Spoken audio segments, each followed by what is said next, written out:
পানি পাপে পূর্ণ হয়েছে অবনী, ডাকিয়াছি তোমার পাপের মূলচ্ছে হেতু। আমার কি শক্তি আছে করিতে পাপ বিমোচন? যুগে যুগে তুমি করো সাধুর রক্ষণ। সত্য বটে, ইতপূর্বে উত্তর সাধক শূন্য হয়, অবতার চলে গেলে শান্তি চলে যায়। কি হবে উপায়, কি অভিপ্রায় তব পারি কি জানিতে?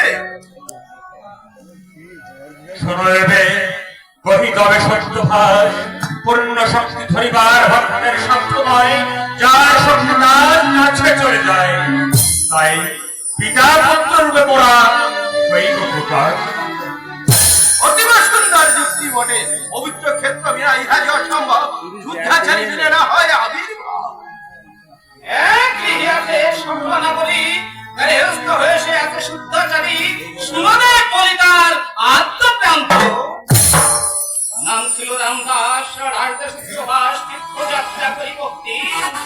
স্ত্রী পুরুষ দুই গণে শেষে যান বৃন্দাবনে, কৃষ্ণ প্রেমে হয়ে উদাসীন।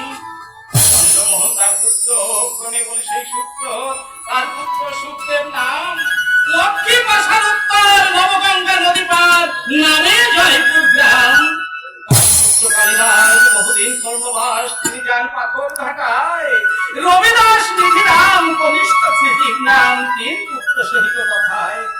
সে কালিদাসের পুত্র নিধিরাম জ্যেষ্ঠ পুত্র, নিহান পরম নষ্টি।